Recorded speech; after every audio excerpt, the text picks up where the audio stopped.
Welcome back to Cocktails and Conversations. Today, I'm joined by the brilliant, radiant, and insightful Twiggy Jalloh, beauty editor, storyteller, and a true advocate for self-care, wellness, and celebrating the skin you're in. This episode, we're diving deep into the world of beauty, not just the products and rituals, but the intentions behind them. We explore how self-care is so much more than skincare. It's about self-respect, setting boundaries, and finding joy in the quiet moments. Twiggy shares her journey from childhood, how growing up shaped her relationship with beauty, identity, and confidence, to finding her voice in the editorial space, redefining what beauty means for herself and others. With a cocktail in hand, we have an honest and nurturing conversation about rituals that restore us, the power of rest, and what it means to truly take care of yourself from the inside out. This episode is all about softness, strength, and creating space to show up for yourself, mind, body, and soul. If you're in need of a reminder to slow down and pour into yourself, this one's for you. So grab your favorite drink, settle in, and let's talk beauty, balance, and becoming. This is Cocktails and Conversations. Let's get into it. Hey, beautiful people. Welcome to Cocktails and Conversations with me, Deborah Babio. Today, I've got a wonderful guest in the studio with me, and we're going to have a chat. Twiggy, please introduce yourself to our listeners. Hello, everyone. My name is Twiggy Jalloh. How do I even introduce myself? Come on, I guess you know. I'm a beauty and wellness journalist. Yes. I write. I create videos. I have a podcast. What else do I do? What's your podcast? Take Time with Twiggy. Make sure you listen if you're into self-development. I just do a range of things. I host sometimes. You do. I consult for brands. You do it all. And seriously, the moment I met you, I knew I was gonna love you. Your energy is unmatched, like unmatched, and I love that. I love that about you. We met at work, and it was just a fresh breath of fresh air to have Twiggy in the office, and it was just like, yeah. For me, anyway, love at first sight. It was just like, who's that girl? No, but at first sight, but I felt the same way as well. There's a few people in the office that as soon as I walked in, I was like, thank God. Like, because I didn't know what I was walking into and I was scared. Like, it was a new environment. Yeah. So when I met you, it was like, okay. I was just so grateful. Energy knows energy. Energy knows energy. And it was just, it was just a blessing to have you like around all the time. Oh, I know. No, it really was. Come to my desk and I was like, so Debs. Literally just say a random thing. So Deb's like, what are you doing right now? Deb's just be like, I'm working. I was like, literally, I'm in the depths. I'm in the trenches, girl. Like, seriously. And I'll just be there with my lip gloss, like, oh, yeah. There's a lip gloss. With my lip gloss, like, oh, Debs, what are you doing? And you're just like, please. I'd be like, okay. We used to light a candle to, like, calm our stress. Mm-hmm. We needed it. And some spray. We always had the little mist. Little mist for the eggs. Everyone's stressed all the time. Oh, my God. Well, we're going to really get into it. Today, we're talking about wellness, self-care. I think there's a buzz about the whole notion about, self-care. Like, what is it? What is wellness? What it really means to actually take care of self. Also, beauty standards, what has changed within the industry. How is it for women of color? Mm-hmm. How are the narratives and the brands really catering to, that kind of demographic? There's so much we're going to delve into. But before that, let me just pour you a drink. Pour me a drink, honey. Girl. Listen, I love me a cocktail. So this is like the perfect thing. I love to talk and I love to drink. So don't we all, girl? Don't we all? Let me just do this for you. I just love this addition to like the conversation as well. Like, by all means, we don't need alcohol, but sometimes it can be a mocktail. It can be a mocktail, but sometimes you just need a little tipple. Literally goes. Just need a little cheeky tipple. Something, a little something. Oh, this smells delicious. Is it spicy? A little bit of spice. Ooh. Well, my love. Cheers. Let's see. I'm just loving being here with you right now. That is nice. Yeah, you're good. Seriously? Like, my cocktails are unmatched. You mixed it with so much confidence. I was just like, let me just leave Debs to it. Let me just leave the professional cocktails to it. Oh, my thing. It really clearly is. It literally is. And this is actually so. Okay. Let me put this down because let me put this down. Before we finish, even the conversation has started. So, I want to delve into what brought you to beauty? What was it about beauty that you really loved, and how did it kind of start for you? This is my X Factor story. You know, when you go back to when I was 6 years old. Tell us. Seriously, when I was 6 years old, well, when I was younger, a lot younger, 6 to like maybe around 10, 11, my parents actually had a beauty store in East Street Market, Southeast London. We had a beauty store for years. Beauty store every single weekend. Like the whole selling hair, like the whole. So their thing was cosmetics. So it was nail polish, hair bands, perfumes, all of the perfumes, like all the classics. They had it. All of the foundations. What else? All of your beauty needs were there, apart from like hair products and everything. It was mainly cosmetics and beauty and fragrance. So that's basically what my parents did for many years. Every weekend we'll be on the stall selling. I don't know, it's probably illegal, but you know, we're all there.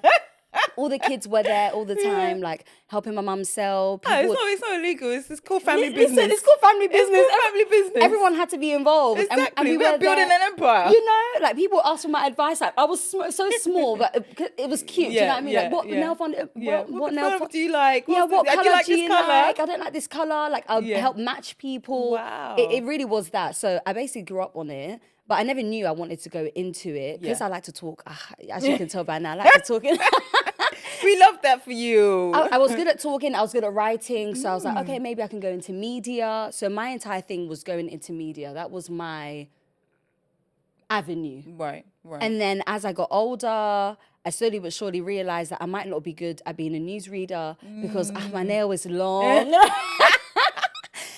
So did you go to school? Like, how did you know that, okay, this might not be for you? Were you at school and then you were into it and you're like, actually, this is not? Or how did you like come to that realization? It was really like just through a range of things. I was always good at English and not so good at like everything else. I'd be okay at it, but I knew I was a good writer. So going into college, I chose like a lot of humanities subjects. I chose English, sociology, media, and so on. So I knew that I was good at that, but I just still didn't know the direction I wanted to go in. Going into university now, I knew that I liked writing, so I was going to study, and I love television. So I was like, okay, maybe I can be a TV presenter, or maybe I can just be something along that avenue. But I just wasn't always...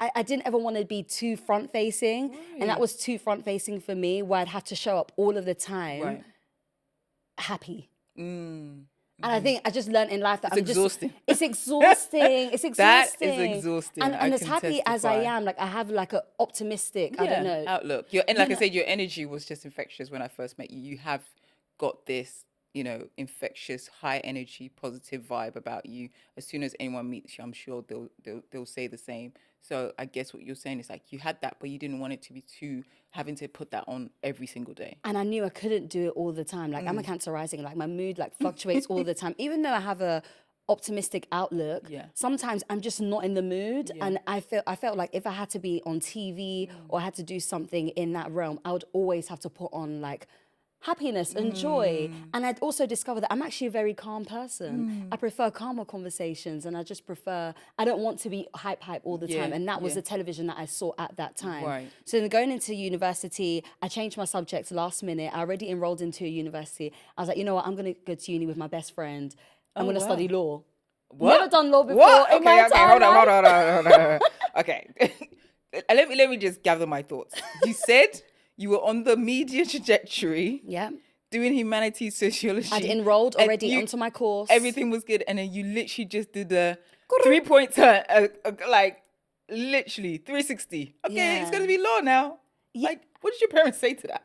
Do you know what? My mum is always, I thank God for my mum, because she's always been so like, as long as you do it well, go for African parents? Yeah. Wow. As long as you do it well, really go for it. She just wants to see that I'm passionate about it and that I would actually do well at it. Because I think after a while she realised that if she pushed me towards, I don't know, becoming a doctor or becoming a lawyer, and I just didn't want to do it, it just wouldn't happen or I won't be happy. So I'm really grateful for her. So I don't know, but she was happy that I changed it to law. She was like, my daughter's doing My daughter's going to be a lawyer. So then I went into law, and I actually found it very interesting. Like I said, I loved research. I've always loved research. I've loved essays, like, sometimes I loved essays. But I like writing and all of those things. So I just went and did law. I And you completed? You went all the way through? Yeah, Because law is yeah, intense. yeah. I've got my qualified law degree, honey. Girl! Yeah. See the court, girl. I know who to call if I need a lawyer. Yeah, so I didn't go all the way too far, but I did my degree at the very least. So yeah, I got my law degree and everything. But girl, the tears I cried to finish that course. Because I don't know, first year, second year, I was just cruising. I was like, yeah. Actually, I actually failed first year. Wow. Yeah, let me put that disclaimer out there. Tell our listeners, like, what do you mean you failed first year? How? Like, what? I know, and I know that people find first year the easiest, Yeah, and so on and so on. That's what I've been told. I went the non-academic route, so I don't know, but like No. I've been told that like you need that. It's like, yeah, first year you just breathe through. How did you fail first year? I didn't pass like one module or two modules, and yeah, they said sorry, you have to do those two modules again. It wasn't necessarily because I wasn't smart enough. It was because for my entire life, I've been so used to doing the bare minimum and getting away with it and getting really good grades. I've always gotten pretty good grades, like since. But like you said, you're good at researching, you're good at reading, so you kind of absorb it and you're like, okay, I'll just figure it out. And I always had support from my teachers all the time. At the very least, I'll be like, come on now, in college, oh, Mr. David Sabah, if you're out there, hi. But he would always be like, Twiggy, come on, you can do it, always pushing me all the time. And That's such a blessing, even if teachers hate you my haters were my motivation. My teacher told me I could only get a C. My enemies will not succeed. Listen, my enemies I got A star, you. It's faculty. Anyway, I would always have, whether it was negative or positive, I always had that push. Yeah. And in university, I was left on my own. Right. I never had that. Yeah, and I also just very much like you on your own. If you want to just stay in your dorm, if you want to just chew it's up to you. And it wasn't like I was partying. I was still like very, very like religious around that time. So listen, I wasn't partying. I would get my friends ready to party. I poured their drinks. Bye, guys. I was perfectly fine with being in my room on my own with my nice smelling products, chilling. But I think I chilled too much. Right. And I also discovered that my brain is wired differently. Like I later on found out that I had ADHD. Oh, wow. And like I couldn't understand why I found it so much harder or why I had to work so much harder in order to get the same results as everybody else. Right. School, I could go home and just revise a little bit extra. Okay, I didn't understand something in school. I'd have an hour after school and my mum would literally sit me down on the table and I'd have to go over things. Whereas in university, I was left to my own devices. As I told you, I discovered that I'm a chill babe. I just like to relax. I'm here to enjoy. So I did a lot of that. And then I had to do first year again, and I just basically worked. I just worked. I went back to my job at Lush. I worked and did my module on the side as well. And second year, I was like, come on, girl. You got to be serious. But I didn't know that I had ADHD still. Wow. So it was still a fight all of the time to focus in classes. I'd fall asleep in classes. Wow. And like I said, I didn't know that I had to do that extra when I got home or when I got back to my dorm. I was just living life and just chilling. And it's only later on that I found out that, that my brain is just how did you come to that realization? What made you actually go and seek that, resolve? Like, what was it? This was after university. This was during my job, my full-time job, many, many years later. It was during lockdown. I remember reading a newsletter from Albright. It's like a women's... Yeah. They have like a membership. Yeah, they have a members club and everything like that. Had their newsletter and they do like a daily edit where a woman talks about her life and her experience. I don't know, working full-time whilst juggling 5 kids. Yeah. Going through divorce, whatever it may be. Yeah. And one person wrote, I have an ADHD. And I just read through it. As I was reading, I was like, hey, every single thing was matching up. It was matching up, the difficulty, like starting things, it being so difficult. It isn't just a normal, like, I just feel a bit tired today. I can't be asked to do this. It really is like, I felt like my brain was working against me a lot of the time. Feeling so fatigued all of the time. Emotional regulation just wasn't a thing for me. Right. Just so many things that I thought was just, I don't know, quirks or things that I needed to work on. Like just, I never was able to. Sometimes even negative, right? You see it in a negative way that, why am I like this? Why can't I be like everybody else? Why putting myself down so much. I was a high achiever, but it would take so much energy for me to do these things. And it just put me down a lot. And I just thought that I wasn't good enough, that I wasn't, it really, really affected my confidence. And it was only when I found out that I read this thing and I was like, oh my gosh, like I should probably look into this. I've never considered that I have ADHD before. I only had that little boys running around the classroom and all of these things. I've never considered that it could be in a very passive and calm, inattentive way. Because they see in that, that's kind of the headline HHD, like someone's running around, they're just a little bit crazy. There's no conversation about it to be like, what are the variations? And also in our community, we don't really talk about it. Absolutely like, not. You cannot be, nothing's wrong with you. Yeah. Nothing's wrong with you. Just get You're through lazy. it. Just get through. You're lazy or you're this. There's other things. They never want to address the root cause because, like I always say, they did the best with what they had. Yeah, but absolutely. African parents, especially within that community, they never want their kids to have any stigma of like they had something wrong with them. It means you're almost accepting something that, I don't know, isn't really you, or don't put down yourself and God made you perfect. And it's like, yeah, you did, but I also struggle with this stuff, and it's okay. And it's time to, and I sometimes feel like maybe we, not as a disadvantage, but like, I feel like we have a late start on everything. Because if you knew that back in uni, you would have adjusted. Listen, you would have got this. You would not have failed. It just wouldn't have happened. It wouldn't have happened. You would have had the tools. You would have sought out the tools, but you were just internalizing it, thinking something was wrong with you. And why wasn't I doing this? And how can I do that? Why is it such a struggle? Why is my brain fighting me? And now, so after you read that article, how did you then jump to actually making sure that this is actually what it is? I went to the GP. Okay. Yeah, I went to the GP and I came with my evidence just because I knew from what I'd read that people had a lot of pushback. Yes. And I went and I said, hello, sir. It's a Nigerian man. Yes, sir. Hello, uncle. I was like, hello, sir. I think I've got this and I really need your help to refer me to Psychiatry UK. Yeah. They assess you and so on and so forth so you can get medication or just diagnose you. And he was just... There was a lot of pushback. He was like, how do you know you even have this? He just took it so casually. He was just like, no. He was like, why do you even want to know? Like a lot of pushback. And I said, sir, but that's respectfully. That's so infuriating because that's a healthcare professional that you're going to for support, and they push like instead of just listening to you, they're like, oh, you can't have. Like, how do you even know? Yeah, it's so much doubt and like quite condescending as well. Almost as if I'm seeking something that I shouldn't. Don't put down yourself. Why do you even want this? Yes, exactly. baby. I've already got it. Yeah, this is my reality. It's not like I'm trying to take it on. I've got it, and I'm trying to deal with it. The best.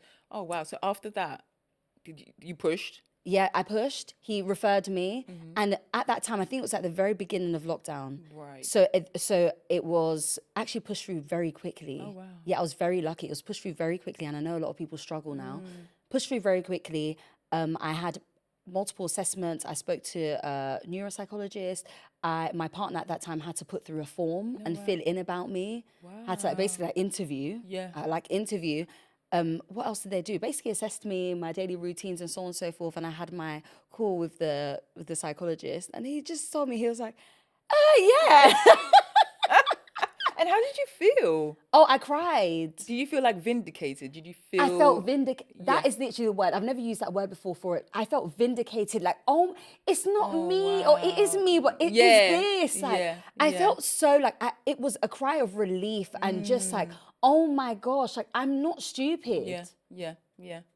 I'm not lazy. Yeah. I'm actually very ambitious. I'm so ambitious, and the fact that I've even gotten this far means that I've really I've done so well. To be able to get to as far as you have with the symptoms you have, you've actually gone above and beyond. You know, because literally, from what they're saying and from what I know of ADHD, it is a struggle. Yeah. It is literally you have to push through. You are, I don't know. It's your brain is just telling you something different. It's like it's fighting against you, right? And it's just like to go through that, and especially within the media. I mean, at that point, I guess you were in media because you said you got the I was full time through. then. Yeah, it's like the stigma of like, how do I share this, or how does that now come into my life, or do I I was tell very people? hesitant to share it. I was very hesitant to share it with my team just because I didn't want them to, I don't know, think less of me or to think that I was a victim or whatever it may be, or even to make excuses for my behavior, even though I had valid reasons for, I don't know, things going a certain way. But I spoke to my boss around that time.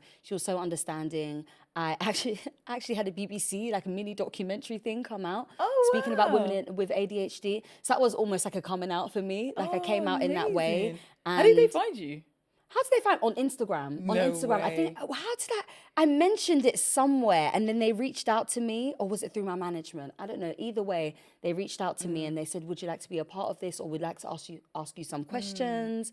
Just because around lockdown, a lot of people found out that they had ADHD because their routines were just flipped completely. You had to rely on yourself. You had to stay up and motivated when you're at home, and that's Such a extremely hard challenge, for someone who finds it hard to regulate the executive function that allows us to do things. So yeah, wow.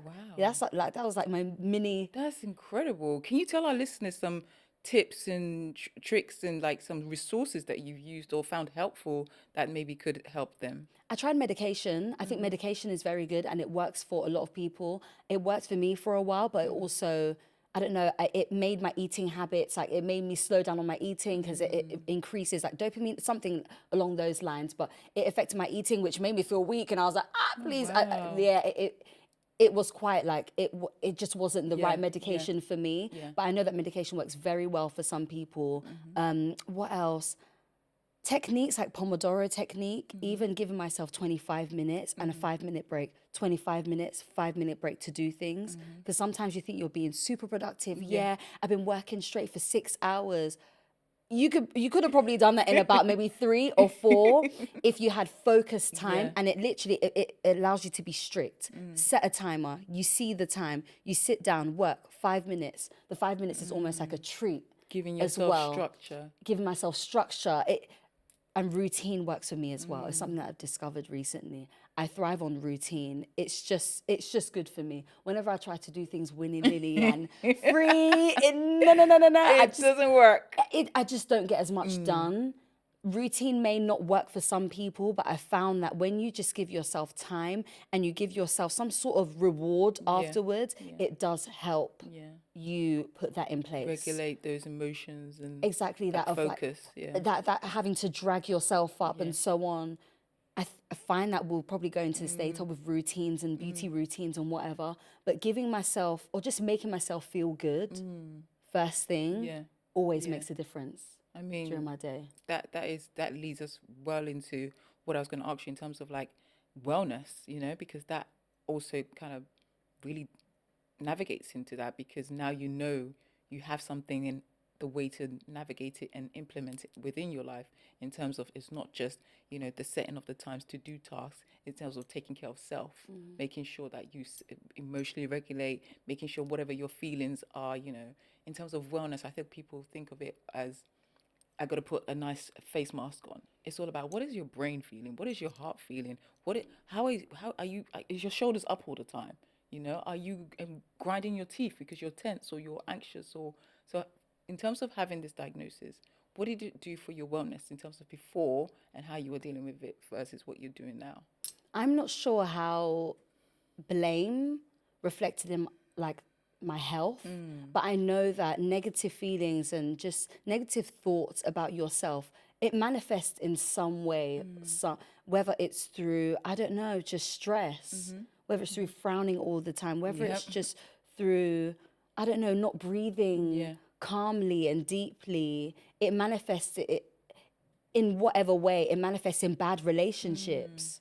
I have to give a lot of grace to myself, and it's afforded me the opportunity to be kinder to myself and realize that, Twiggy, like, you've got ADHD or you find it difficult to do certain things, and that's okay. Yeah. You can find a solution for it. And like I said, with the guilt manifested itself in so many different ways. I was tired all the time, sluggish all the time. Until this day, I still have to work with that. I still have to work with that, where I have to like look after myself, plant myself, water myself, look at the sun, small things, like literally treat myself almost like a child sometimes, and be kinder to myself as well. Because like I said, I don't want that guilt, that feeling that I give myself that, oh my gosh, Twiggy, you aren't trying hard enough. And all of these things to manifest in whatever way it might manifest in, especially as I grow older, especially as I get older. I want to look after my mind above everything. Amen. Amen to that. I think we definitely need to seek more mindfulness. Yeah. And more, for me, I'm not good at it, but I try and journal, like what am I feeling? What are especially being single and living alone, sometimes you can go days without speaking to anyone, actually speaking. I don't think we actually pick up the phone and call. Sometimes I literally forget we've got what the function of a phone is, because either you're WhatsApping and your voice notes or you're seeing people on social media and you feel like you're communicating, but you're not actually saying, hey, how are you? Where are you? There's no one really interacting with you. So it's like sometimes you can, for me anyway, I don't know about anybody else, but for me, sometimes I can go days without really speaking to anyone. And then I have to sit with myself and be like, actually, why am I feeling sad? Or why am I feeling anxious? And why am I feeling this way? Or what do the things you do to really kind of check yourself in terms mentally, wellness, self, heart, body, how do you know that you're in a good place versus actually today's an off day? I have to be real with myself. Sometimes I know that I'm low energy because I'm not eating breakfast, lunch, and dinner. I'm just eating like sporadically and not eating enough greens or vegetables. Sometimes I know it's because I haven't drank water and all of the very basic things. Yeah. Sometimes my mood fluctuates because of that. But sometimes my mood fluctuates because I'm harboring something or I feel like I'm not expressing myself, or I feel like a lot of my feelings are harbored when I don't express myself creatively as well. Definitely. When I find that I'm not just putting something out there, I do feel very restricted. And I find myself like, even like just clenching my fists more and doing things like that. So I think it's about taking time, taking a moment and just sitting there and just being like, what is this feeling right now? If my head is feeling dizzy, go and have a snack, girl. Go and have a snack. I can be so forgetful sometimes. Go and have a snack. Or, I don't know, like I said, if my head turned, go have a drink. Go have some water. But if I feel that tense feeling, I'm like, what is going on right now? I'm thinking about this person. I'm stressed out about it. Or I feel like, oh, I've got this deadline. And I can deal with it accordingly then. But So you really kind of need check to in get with to the yourself. root. Oh, absolutely. Because there's so many things going on in my mind all the time that if I don't just sit there and really take it in and recognize, okay, what is this? What is this? What is this? I might make a mountain out of a molehill when I could just I could just go get a snack. Yeah. Sometimes a snack just solves everything. A nap and a snack. A nap and a snack. Ooh, that's a good one. A nap and a snack. Listen, I've been napping and snacking all the time, especially now that I'm freelance. A nap and a snack. We need to trademark that. No, we like literally, that. a nap and a snack. But other times, I might be underestimating something where I'm like, oh, yeah, it's okay. Where, no, I'm not okay. No, I'm not feeling good. No, I might need to take time for myself and just, I don't know, just sit down or listen to a podcast or speak to my partner or speak to my best friend, whoever it may be. All of these feelings that we feel inside of us and the fluctuations of our mood connect to something. And sometimes they're high, sometimes they're really low. And we can just only do that if we just sit there and just really take it in and just reflect, as opposed to just ignoring a lot or napping too much. Napping too much. Or napping too much. So, oh, God, I can never nap too much. Someone said, what would be your ideal job? I'm like, sleep. Sleep would be, if I could sleep and get paid. Listen, I've got an electric blanket now. Same! It's needed. Seriously? I set it to 3. It's needed. I literally I cranked it up. I ran upstairs. I was like, oh, we're watching Dubai Bling. I ran upstairs, switched it on. I was like, okay, let it just marinate before we go to sleep. It's just toasty. It's like, just so toasty. I'm literally even thinking about getting a towel warmer for my bathroom. I need to. Literally, I feel like that's a part of wellness, right? Why am I agree. The thing is, there's many towels in the house or whatever. Yeah, let's talk about it. Let's talk about wellness in terms of like these things, because I feel like people do wellness in terms of, oh my God, it's a mask or go to a spa, but simple things like getting a towel warmer. So when you come out of the shower, your towel feels good. Beautiful to touch your skin. Even when that's wellness. Listen, when I get that shmoney, when I get that real money, I want to get the underheating, underfloor heating. Just because all of these things make life better. Yeah. They make you feel better. Yeah. They actually make your reality better. They improve your quality of life. Absolutely. When you finish showering and you're there with your moist towel, your wet towel, it's just the shower curtain is touching your arm. You're like, you know, like these. What are we like? So I went. No, seriously, electric blanket and what do you call it? A towel warmer. I think living in the UK, especially living in the UK, we have to just find ways of making ourselves happy. Because, girl, whether it's a LED lamp or a lamp that mimics the sunlight, so when you wake up early in the morning, you just get that good dose of like, you know, vitamin D or whatever it may be to boost your mood. A towel warmer, so when you touch, it feels warm. Underfloor heating, so when your feet. It's those little things that bring joy to the soul, and it is part of wellness. It really is. You touched upon routines. What are some of your routines that you have in the beauty and wellness space? Like, I know you do a lot of content around beauty. So what are your favorite things? Because I always love your lip glosses. Like, seriously? I think lip glosses are your thing. You need to do a little brand collab, you know, with a lip gloss brand. Because seriously, tell us some of your routines and things you do that bring you joy, but also add into that wellness and self-care space. I need to do more of this, but more looking after my skin. I know, of course, we already know skincare is great and so on and so forth, but really taking the time to do it. Because usually, I don't know, since my holidays, I think because I backpacked, I couldn't bring a lot with me. Ooh, you backpacked. Yeah, okay, we need to go into that. Yeah, we'll come back to that. Yeah, we'll get back to that. But yeah, I literally had a moisturizer and my SPF, and that was it. And I think you survived. I survived, girl.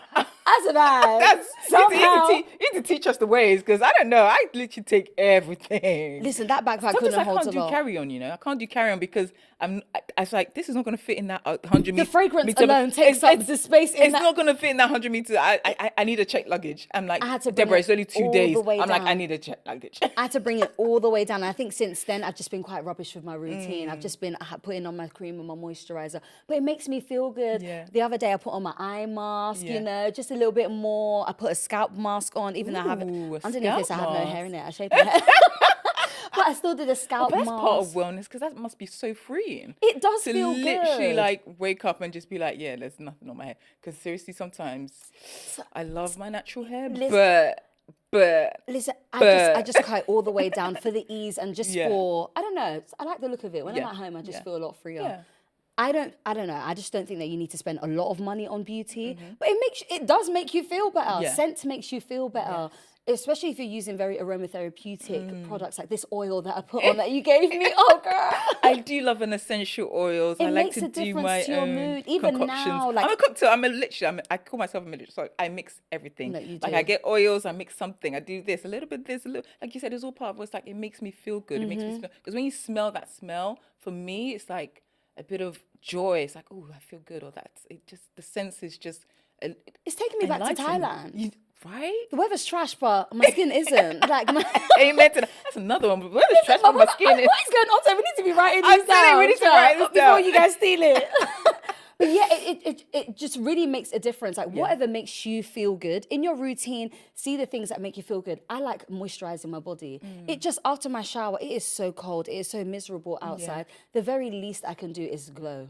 Amen. The very least I can do is glow. And in that, like you said, adding essential oils to it or using a moisturizer that feels comfortable. I don't use body lotions because body lotions don't make me feel good. I'm cold and I'm slapping a cold thing on my body. That's so true. The sensation just isn't sensational. So I have to use what feels good. And like I said, you don't need to spend a lot of money. But if you do have it, why not get a product that feels good? Spend it.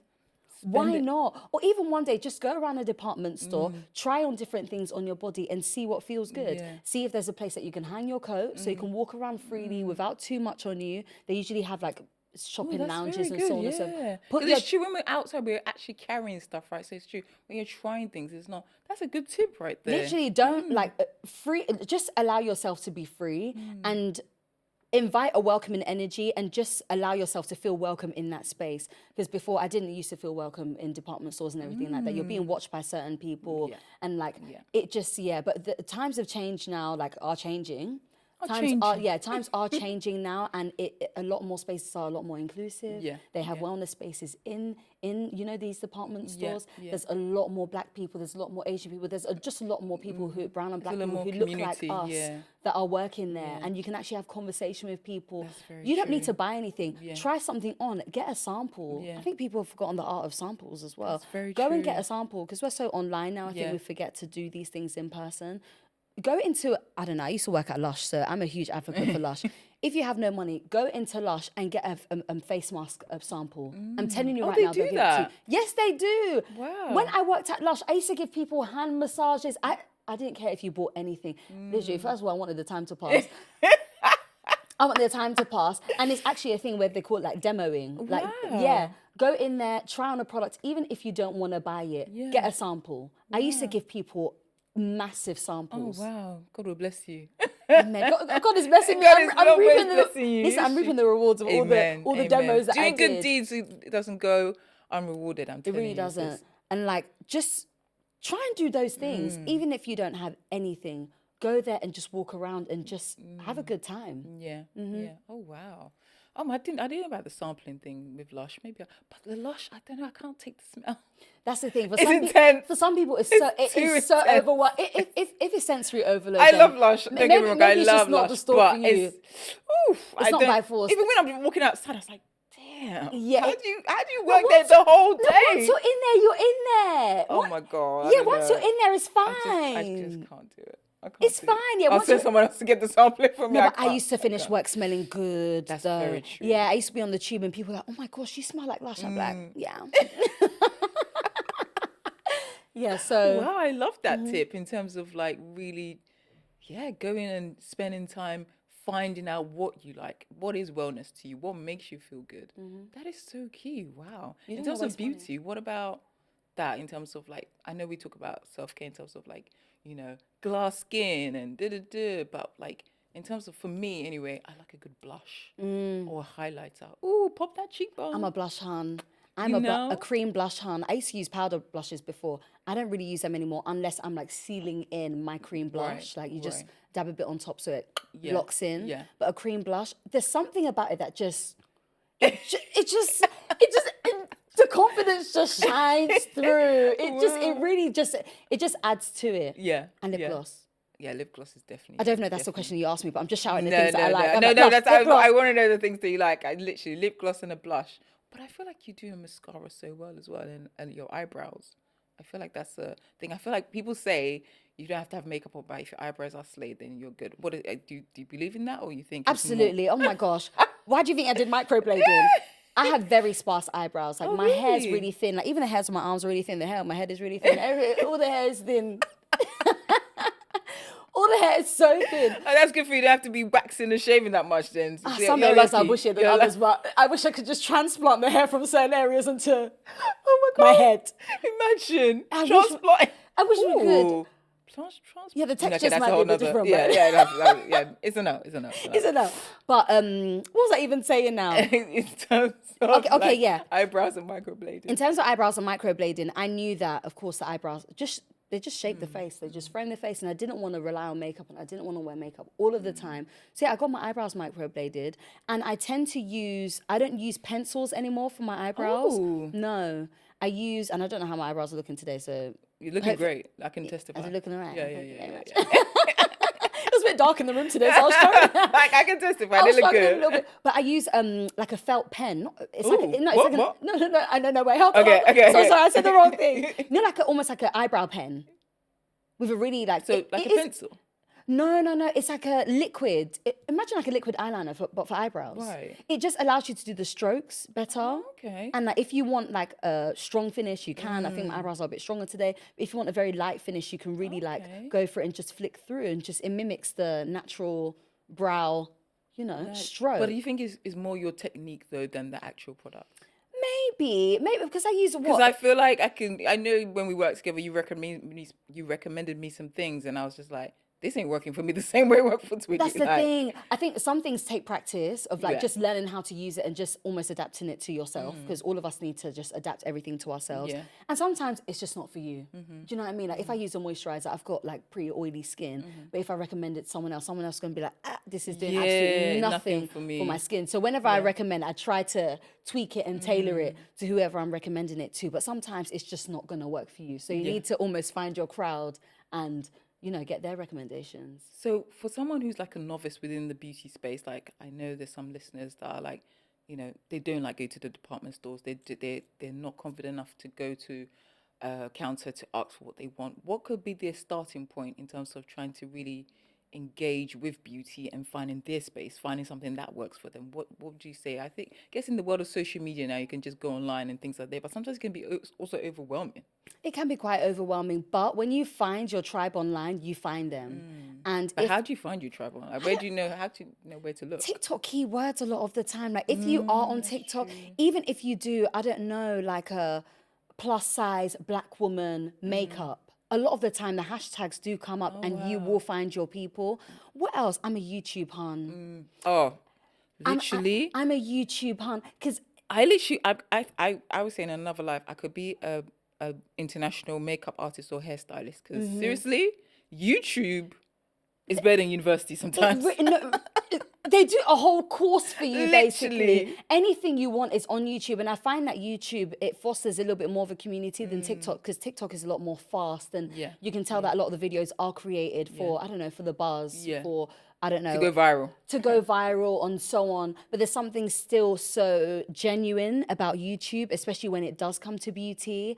And people are a lot more slower and a lot more patient, and they swatch properly, and they speak through the products. They say the good things and the bad things. But when you're doing a short video, you're so much more likely to say, oh my gosh, I absolutely love this product. When girl, you know that eyeshadow isn't pigmented. You know that eyeshadow is not sharp. It's on not your giving skin. what it's supposed to It's give. not giving what So YouTube, what else? Friends and family, seeing what they like as well. Reading online articles. People have lost the art of reading articles. That's very true. I think traditional media is going down. It needs to come back, I feel like. Because I was thinking like, okay, maybe I shouldn't say this out loud. I was like, I might start a blog. Like, no one does blogging anymore. Like, No, but I used to love blogs when I was younger, more so fashion blogs. That was definitely my thing. When there's a blogger called Temptalia, I believe. I think she swatches a lot of like MAC lipsticks and like just eyeshadows and so on. And she goes through every single shade and she advises you on what is good for your undertone and so on and so forth. because I don't understand undertones. That's another. Even beauty I'm speak. still trying I'm to like- understand I'm undertones. like, I don't know Sometimes my what foundation undertone- looks a bit off and I'm like, girl, you're not a cool tone. You're not. It's about finding what's for you. So I would say reading articles, even if you just search, I don't know, skincare for black women or skincare for hyperpigmentation or whatever it may be, it's usually written by black women. A lot of my pieces that I wrote for Vogue and Refinery, whatever the publication was, it was tailored to a black audience just because I know what it's like. I know what it's like to deal with acne. I know what it's like to deal with hyperpigmentation. And all of the products that I recommended are products that I've used or products that I've given to other people with similar issues that they've reported back to me and said, Twiggy, this is trash. Twiggy, this is great. And I've written about it. Yeah. If I don't like it, I probably won't mention it. You know, so I think written articles, written pieces, asking your friends and family what they use, which are probably just usually very simple but effective products a lot of the time.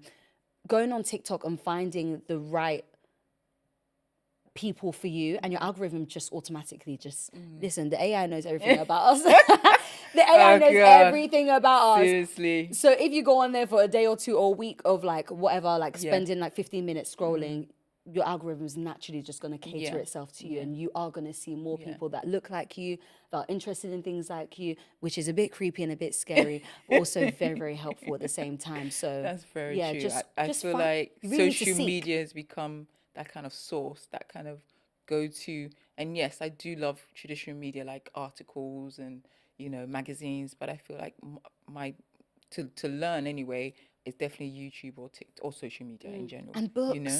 Deja's book, Yes, Black Skin, is yes, so good. yes, Deja yes. writes about everything to do with black skin. everything from hydration to dehydration, oiliness, Yeah, really, really good. pigmentation, how to make your skin glow, and it is tailored for us. Yeah. It really is about going Yeah. out there and looking for it, and whether you find a PDF of the book or you buy it on Audible, whatever it may be, Yeah. just really seeking out information, because it really is out there. Like I'm telling you, it is out there. And whatever community you're in, it's like, you know, the Black community, the Asian community, like, you know, the gay community, like there's so much information. I feel like we've become quite lazy that we don't search. We don't do our research anymore. We're just very ready I don't want to to quote Kim Kardashian, but people just don't want to work these days. When she first said it, I was like, oh, Kim K, you have no right to say that people don't work these days. But even when I'm not working, I'm like, hey, was she right? Like, I was like, people just don't want to work these days. I think it's not our fault though. Like, as the generations move on, as technologies move on, everything's so easy. Yeah. Like, literally, sometimes I'm like, oh, how did I do this before? You know, how did I, like, oh, why is it not easy? We Everything want just ease, seems right? harder to do. To Literally. even click on a button, I'm just like, oh, they're Right? making me click on another Another window. They're making me click on another button, but I feel like but I think that's also part of wellness, trying to get ease into your life. I think finding ways that you can make your life easier or you can make things easier. That's also, for me, another form of wellness. Just really relinquishing the having to find and having to, I guess it's a balance you have to do, right? Because you can't just sit at home and it will come to you. You can't, you have to seek as well. And also in order, you can recommend something, but like we just said, it might not work for me. So it's on me to do my own research to make sure I'm taking care of myself, making sure that swatch doesn't match my undertones or my skin, or I'm asking the right questions, or I'm trying things and I'm seeing what makes me feel good and what makes me actually resonate with that product or that thing or that, you know, because social media, it does get so overwhelming, and it's like there's so many. One day it's Korean skin, the next minute it's glass skin, Strawberry next minute skin, latte this skin. next minute it's no makeup look, and then I'm like, dude, It's exhausting. literally, I literally have like 4 makeup products I use on rotation. Sometimes just not even improve what you have, but just enhance what you Yeah, have. Like, yeah. if you want to try a trend, go ahead and try a Yeah. trend. But if you are finding yourself Yeah. in beauty, just start with what you've got and just build it from there. No, absolutely. There's also a sense of it's okay. You don't have to have it all, in terms of you don't have to have all the Korean products. You don't have to have all the makeup. You don't have to have all. Just start with one thing. If it's just a lipstick, if it's just a lipstick that you want to try and really, you know, push the boat out, go and buy that lipstick. Treat yourself. Try it out. Make sure you feel good about it, and then keep adding. But sometimes I guess society makes us so overwhelmed that you sometimes want to be with the trends. Like, oh my God, this is what's happening. Korea skin, I need to go and buy. Even me, I've been sucked in. I was like, oh my God, what is that? What is that Snail mask I mucin. need? What is yeah. this? What is this? I literally bought it and I'm like, to this day, I haven't even used it. I haven't even used it. The thing is, a lot of the time we don't even need it. Yeah. And I feel guilty sometimes, especially as a beauty writer and like doing videos and things. But that's why I always try to put like a disclaimer out there and say, you only get if you need it. Yeah. If you see that you have these skin concerns and so on, only get it if you need it, just because it will just end up wasting away, and that would be money that you could have spent buying a new lamp. I don't know. I love it. Get a new lamp. Oh my God. Oh, God. I mean, this has been so beautiful. I mean, what other takeaways can we give to our audience in terms of skin? So I think wellness.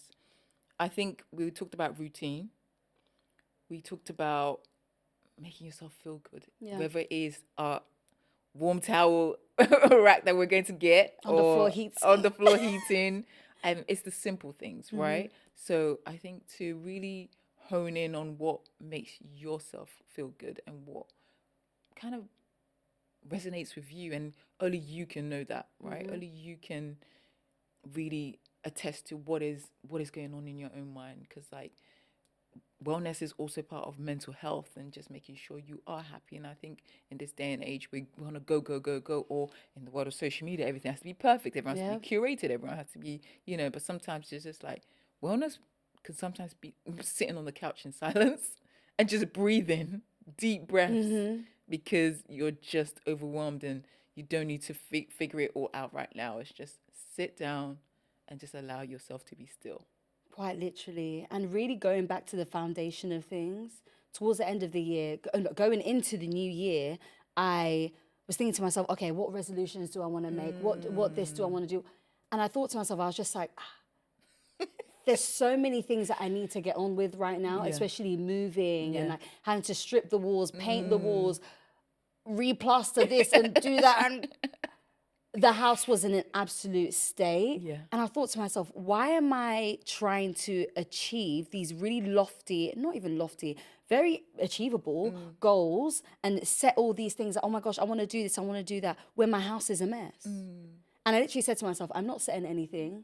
I'm gonna get my house right. That is my New Year's resolution. Because that is just gonna make me feel so much better. Same with the towel rack. Like, I didn't even have we just put the toilet roll behind us because we were painting we just put the toilet roll behind us. So I'm stretching my arm to get the toilet roll every time. I was like, no, I'm going to go to B&M quickly, get a toilet roll holder. Just things like that. Like, just it's all part of it. Honestly, that was my New Year's resolution. That was my wellness practice, to get my house in line, to look online, see if I can get some really nice secondhand furniture, upcycle it. I found a really nice table. Ooh. I found a really nice table. So we're going to get some DIY content? Listen again, I told you guys I'm tired. I told you. My partner's doing the DIY content. I can't bother with it. First of all, I'm not the one that's doing all of the upscaling or whatever they call it. I'm not doing all the painting, so yeah, I'm not doing that. But just all of those things, like that was my setting the foundation for myself, was my wellness practice for the start of the year. I need to get myself together. Like I said to you before we started talking, there's no point of doing all of these fancy things. There's been so many nice dinners and so on at the beginning of this year that I could have gone to. But no, let me get my house right properly. I don't want to be standing in the corner of my house to film content and being like, oh, look at my makeup routine. When if you turn the camera around, you'll see the load of washing there. No, like I really want to get my life together. And wellness is so many things. Like you said, wellness isn't just about skincare and skin routines. Wellness has, I believe, 6 or 8 facets to it.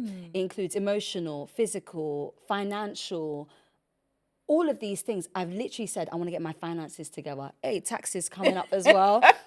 And so I got my accountant on the phone. I was like, please help me. I know I'm too late, but please help me. Like getting my finances in order, separating things into different pots, saving for retirement, especially now that it's not coming out of PYE or whatever they call it.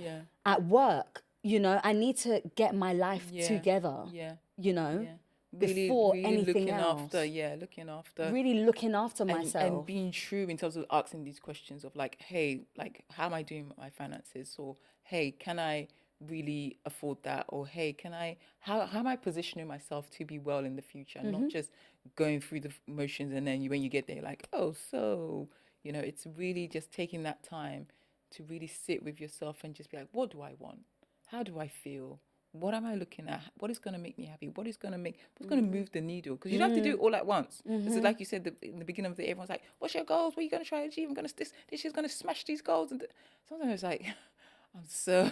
The thing is, I was like, that will come. I will do that. I will smash all of these goals. Like, I have so many things that I want to do this year. So many gorgeous, succulent things that you're all going to see. We can't wait. So many things. But like I said, I needed to get my foundation right. Yeah. How can my bank account be looking like so-and-so when I'm online presenting myself in a certain way? Absolutely not. I was like, let me clear my credit card. Why have I got this money on my credit card? Let me clear that. Yeah. Tax money is there. I've reached out to my accountant. I've done this. I've just been feeling so proud of myself. That's in that way, like just getting things all the way together. Especially now I'm 31. Like I want to, I want to get myself together. Like I've been living like a baby girl for a long time. You should be. You're a baby girl. The baby girl's forever. Do you know what I mean? Baby girl's forever. But now it's the baby girl whilst implementing these wellness practices that are going to make me feel so well and reduce the stress. Like I said, I don't want all of these things to manifest. I wanna have a rested looking face. But how can I have a rested looking face when secretly you've got all of these things going on? So that's setting the foundation right, I think is the best facet of wellness to even delve into before anything else. I completely hear you. It's those little things. It's just really being true to yourself and what works for you, right? And sometimes for me, I'm a big people pleaser, so I'm always putting people ahead of me, and I'm working on it. But a wellness practice I'm trying to do is like, okay, if it doesn't feel good for me, I need to take that into consideration first. As much as I want to help that person, as much as I want to be there for that person, I need to regulate myself and how I'm showing up for myself before I give. Like they say, the age-old saying, you can't pour from an empty cup. So I'm really trying to fill myself up, see what. And at this stage of my life, I'm literally 41. Oh my God, 41. It's like, wow, yeah, it's like really trying to navigate the life I'm seeing in the next phase of my life, and just like how those wellness practices gonna really enhance the future and the way I live and the way I show up there. If I'm not stressed or I'm not worried or I'm not anxious every day, just moving through the world, just pretend everything's fine. It's like actually I can sit with myself and be like, actually I'm doing okay, or actually I feel good, or actually I'm not feeling good today, or actually I need to do this, or really also checking myself and be like, okay, Deborah, you haven't drank water in how many days? Drink that water, girl. Or you want that cocktail, but drink that water first. So it's just trying to find that balance. And I just want to say to our listeners it's you don't put the pressure on yourself. Give yourself grace. That's the one thing we're trying to share here. It's like, give yourself grace, see what works for you. Absolutely. And really lean into that, and just, it could be small, it could be really small, to the big goals. We can all achieve those big goals. There's no harm in having, goals that you want to hit and manifest. That's all great, but sometimes it can just be literally sitting with yourself and like, have I drank water today? The Have I tiniest eaten things. a good breakfast?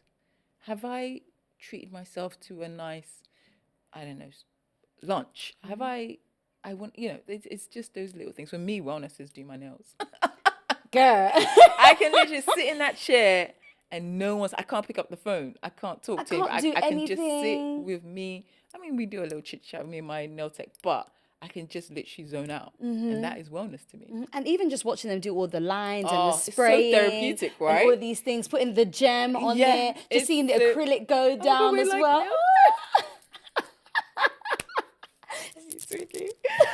Oh my God. Well, and I another wellness bit, which is not so much talked about, is having uncomfortable conversations. I'm not good at them, and I'm trying to be better at them. I am not good at them. So I always ask my guests, what is an uncomfortable conversation you've had with a partner, a family member, and how did you deal with it? Well, I need to have an uncomfortable conversation now. And are you avoiding it? I am quite an avoidant person with certain people. Yeah. I can be very straightforward. Yeah. Like, oh, what's going on? With my partner, I am so, what's going on, babe? Like, I can't hide anything or how I feel. But towards other people, if I feel, I don't know, if there's a certain power dynamic or maybe it's just a personal thing where I may feel less than in some way, in whatever way that may be, I just find it harder to speak up. Wow. And now I'm having to have an uncomfortable conversation. And it might not even, maybe I'm just exaggerating it in my head, because I really do know how to exaggerate. I think sometimes, most of the time we do, right? We really build it up in our heads that I think it's going to be uncomfortable, so I don't want to do it. I'm just so like, oh my gosh, so tense about it, but it needs to be done. Because when I've done it in the past, it's been okay. It's actually been okay. But how are you tackling that? How are you actually going to, what are you saying to yourself to actually have it? Are you basically going to... That it's not going to get better with just leaving it. I guess that's part of that, that not hiding away from not hiding away from it. And a lot of the time it's not a big deal, but I'm just not I'm not a very confrontational person. But the thing is, I really am, because sometimes I can really tell people about themselves and I have no problem with it. Again, it just depends if I feel some sort of like, if I feel guilty or I feel threatened for some reason in that situation. But I have done it in the past, so I can do it again. Amen to that. Yeah. So you're going to do it? Yeah, I'm going to do it. Oh my gosh, yeah, it needs to be done. Yeah, I'm going to do it. Probably today, actually. Okay. Yeah. Oh, wow. Okay. You said, whoa. Slow down. Okay. So Twiggy's advice is just do it. Rip the Band-Aid off. Just have that conversation. And sometimes it just isn't as bad. What is actually real advice that I can give? Because sometimes, advice is just... What is real advice that I can give? When you've done it in the past, how have you, is it because the person is like the energy you have, the person you feel comfortable with them? It's just the energy. If I feel that the energy is just off, that's when I find it hard to confront the situation. Right. Or if like I feel like I may have done something wrong, or maybe sometimes if I feel like the other person is wrong, but I can't tell them that they're wrong, or I find it hard to tell them that they're wrong, maybe then I might find it difficult as well. I guess a good way of doing it is slowly easing yourself into it. Maybe sending a text, or maybe like just asking a question, or I don't know, just Give me some sort of hint. I don't know. What about within the wellness space in terms of like your ADHD? Was there an uncomfortable conversation you had with yourself or even the healthcare professionals that, and how did you deal with that in terms of, I guess you advocated for yourself to push through when the doctor was saying you don't need it, but it's like, I guess that could be an uncomfortable conversation because you could have just be like, oh, he's the doctor, let me just listen, right? So again, the power dynamic, again, in that situation, like I had to prep myself beforehand. I said, no, Twiggy, you have a right to go in there and tell him how you feel. And like, don't back down and be respectful, but don't back down type of thing.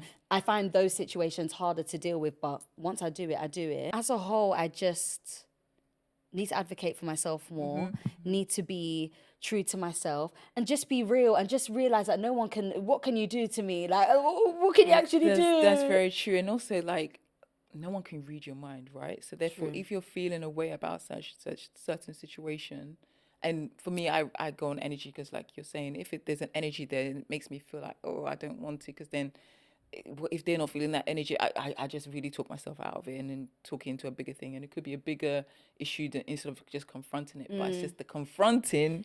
It's just that. Yeah. Have there been any situations where you? Oh gosh, there's quite a few. I need to have an uncomfortable conversation. Like I say, I'm not good at them. I'm very much a people pleaser. I want to spare that person's feeling, or I'm gonna take it internally and be like, maybe I'm overthinking things, or I'm working on it. I'm trying to be direct. I'm trying and drop hints, and also like you're saying, advocating for myself. Like I'm not feeling this way.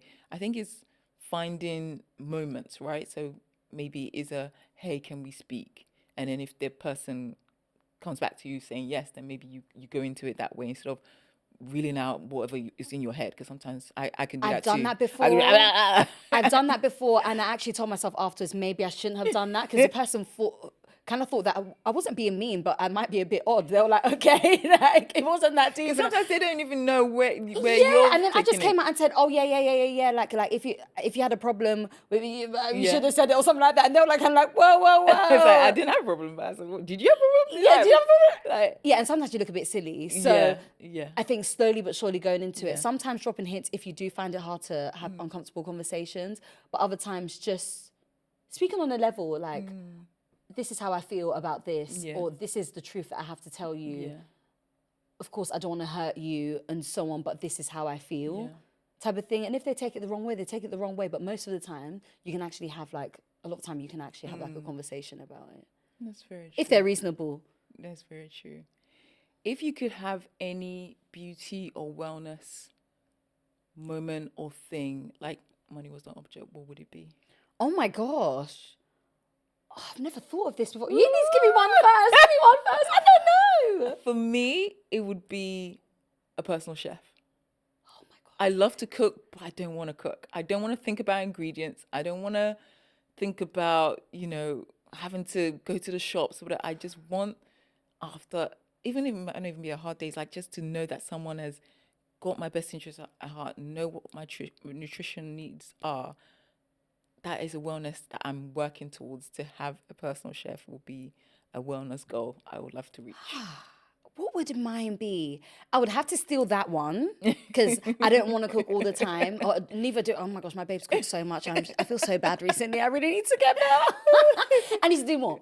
But yeah, personal chef, and maybe someone to do my glam for me. Ooh. Because a lot of the time, like, I just don't want to wear makeup or whatever it may be. But when I do want to wear makeup, I want to go for it. Yeah. So maybe someone to do my glam and my hair. Yeah. I don't know why, but that feels a bit basic compared to a personal chef. No, that's not at all. This is what it feels for you, what is for you. So that's or to have like a spa downstairs in my house where someone's literally there like all the time. But they're happy. I feel like I'm putting them in a dungeon. I'm like, you go down. Literally 24 hours just sitting there. Just sitting there waiting for you. For my massage.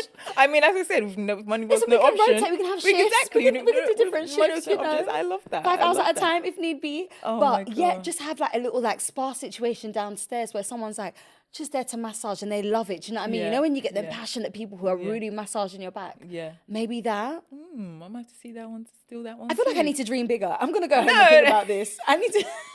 We'll come back. We'll come back on the come back chat to this. and Yeah, just yeah, literally yeah. we'll have a conversation and bring it to me and just tell me what is that. But no, I love that. I love that. Then that's all part of it, and just really treating yourself. I think that's what we're getting down to. Oh wow, Twiggy, this has been absolutely fabulous. It's been a pleasure, It's huh? been so beautiful. Thank you so much for coming in. Thank you. And it's been a great conversation. I know it has been. This has been so lovely. Oh my gosh, I haven't even drank my cocktail. I know That's how lovely it's been. Didn't even drink so good. this delicious drink. Listen, I'm about to pick this up. We're gonna do that. Oh, I hope you enjoyed this episode.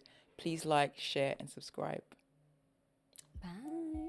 Thank you for joining me on this week's episode of Cocktails and Conversations. I hope you enjoyed today's chat and found some inspiration to take with you. But the conversation doesn't have to end there. If you loved this episode, make sure you subscribe, like, and leave a comment. Your support means everything, and it helps us reach even more amazing listeners just like you. Also, I'd love to hear your thoughts on this week's topic. So drop a comment, share your favorite moments, and let's keep the discussion going. Make sure you follow us on social media for updates, behind the scenes moments, and a community that's all about personal growth, good vibes, and of course, great conversations. Cheers and see you next time.